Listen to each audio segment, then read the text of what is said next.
receive these people and? So there's a lot of things that are not decided yet. The things that we do know from the legislation, the visitor center is supposed to be in our downtown. We don't know exactly where it would be yet. What we don't know, there's funding, but there's not a lot of funding, and it's a 3-site national park, right? So Oak Ridge and Hanford. And there's not enough money in it right now for the federal government to make those 3 visitor centers already. So what we have to figure out is that something that it's worth the local community investing in, so there's a place for them to go? And if we did that, is that something that the national park would take over later, or would they just make their own? Do we want to make a temporary one? So there's a lot we have to figure out, and part of what we have to figure out actually is the National Park Service process. And so we don't, because we want to work with them, and they want to work with us. And I know from my conversations with folks from the national parks, they want all the parks to be something that the local community loves. So they want it to be embraced and appreciated by the community, and to do that they want a lot of community input into where it would be, how it would work, what would happen. So the upshot is, one of the things we did last night was set up a committee, and it's got 3 counselors on it, and then we want to get a pretty wide variety of community input involved in it, and then be taking community input to figure out how to move forward. But what we do know is there will eventually be a visitor center. There might be an interim one, or there might be the start of the real one. Would it be located in the heart of downtown somewhere? Yes, yeah. And because that's where people will mainly come, and then they'll spread out to look at the sites and things. Right, and there's certainly different philosophies on that, but it's supposed to be in our downtown.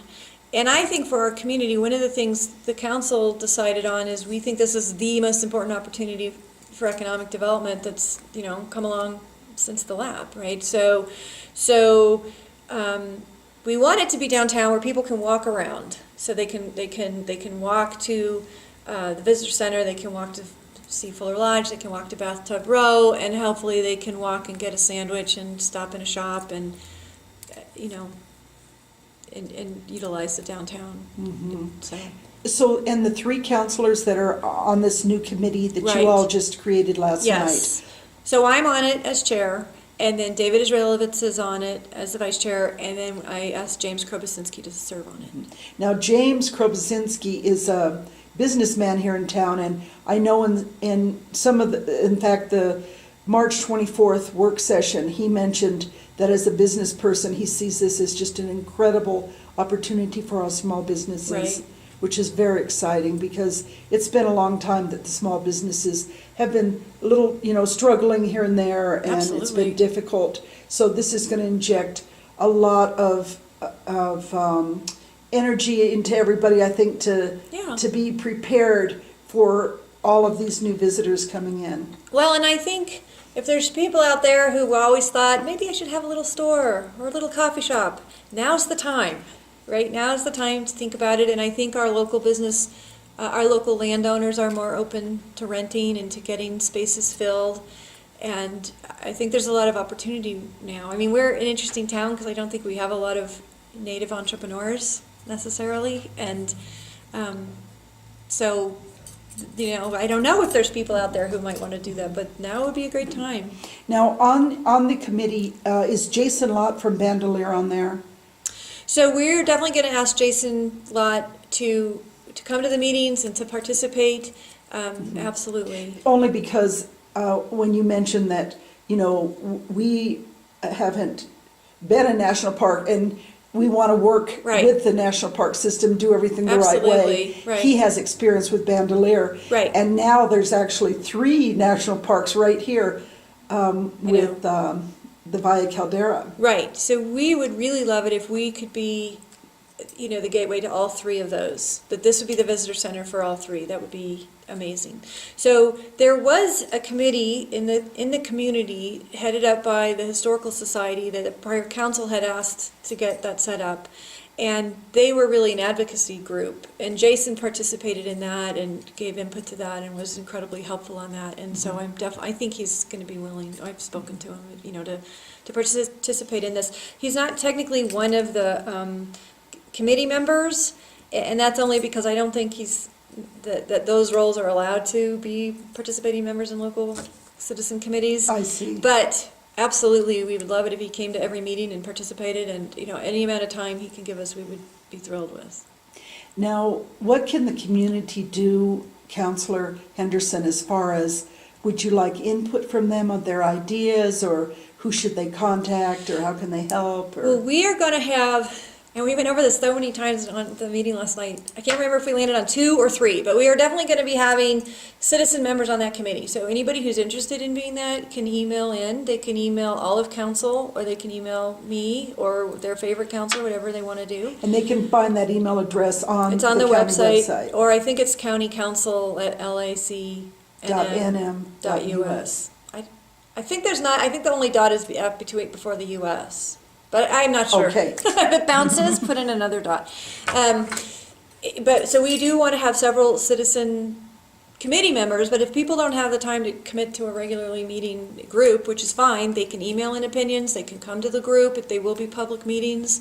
So, I mean, I think we're open to everybody's input. There's a lot of things for the group to decide, and to be honest, I'm really hoping we do it in a very professional manner. There are entities that help city planning of tourist towns. I mean, we do not want to become a tourist town, but we are going to have maybe up to 200,000 people a year coming. We already have, I believe, 40,000 a year coming.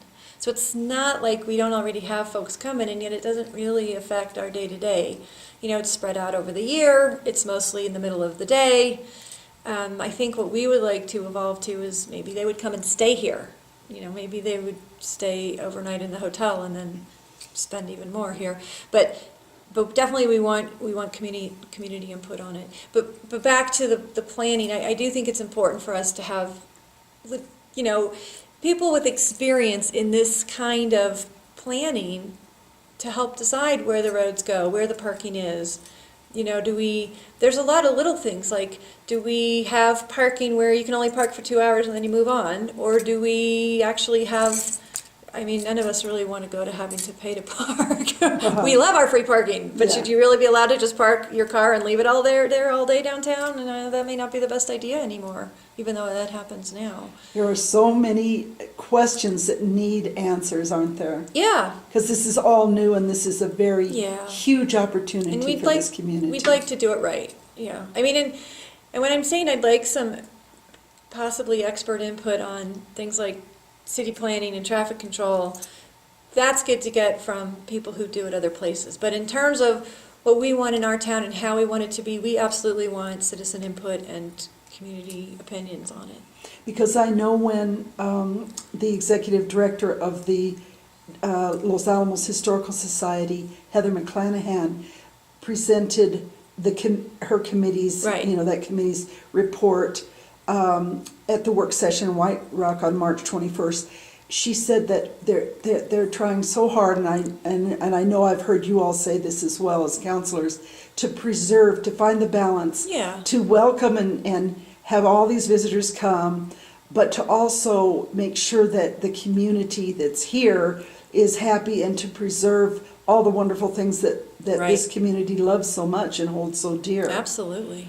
And so it's going to take some time, but a year goes by very quickly. Really fast, super fast. So we will be having, I believe it's Department of Energy and Department of Interior people here in June to walk around Los Alamos to see what's going on and to make some initial plans on the site. And they have been going to the other, both the other 2 sites and then other entity folks there's a group that I've been asked to serve on from our council, which is called the ECA, and it's the group of all the communities that have basically DOE labs in them, and they will all be coming in July, and I think that'll evolve this plan too. But we have a lot to do before next year. So one thing that I've heard from folks that they're curious about is, what are people going to look at?